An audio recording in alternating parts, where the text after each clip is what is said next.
Is your grinder's display acting weird? Does your grinder stop before you get to your desired outweight?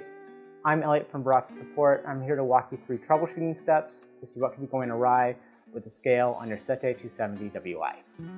If your display is frozen on 888, pause here and reach out to Baratza Support. That behavior suggests that the load cell may need to be replaced and professional repair may be necessary. If your grind weight reading is bouncing around erratically, or the grinder stopped grinding before reaching the target weight, it's likely something physically interfering with the scale. The Sette WI needs a steady surface to perform its best. If your grinder is unsteady, the scale will not be able to tare properly or weigh your dose accurately. Double check that all 5 rubber feet are in place and that the grinder is sitting flat on a solid level surface. The adjustable arms on the Sette WI are not just for show. They are part of the scale and are there to hold your portafilter and grounds bin in place. If you hold onto these parts while grinding, the scale gets confused and your dose will be off. If grinding into the grounds bin, make sure the bin is held up by the arms and not touching the dust tray or frame. If using a portafilter, ensure they are level and only held by the portahook. Ensure the portahook is not adjusted too high so that it doesn't touch the adjustment assembly.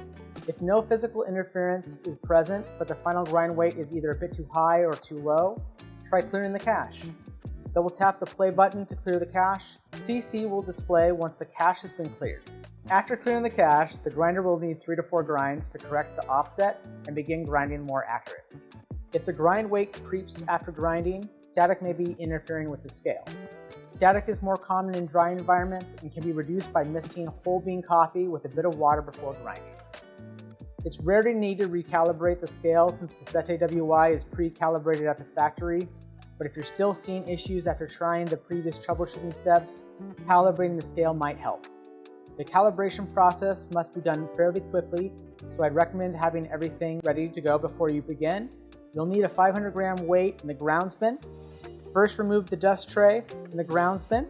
This helps minimize the chance of anything interfering with the calibration. Once those items are out of the way, unplug the grinder.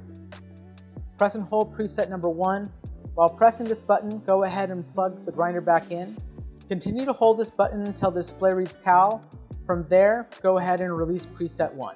Place the grounds bin back into the adjustment arms. The display should read out the weight of the grounds bin. Press the stop button to tare the weight of the bin. When the weight is tared, the display will alternate between cal and 0. Quickly remove the grounds catcher and add your 500-gram weight. Place the grounds catcher with the weight back into the arms. If the calibration is successful, the display will go from cal to 500. The final step is to press the start button to finish the calibration. After pressing start, your display should read pass, which means your scale has been successfully calibrated. If the display shows EO5, place the grinder on a more stable surface and try again. EO5 is an error code created by instability. These steps should help your Sette 270 WI dose accurately again. For more help or additional troubleshooting steps, please reach out to Baratza Support, but you should be all set. Thanks for watching. Happy grinding. Baratza, well grounded for 25 years.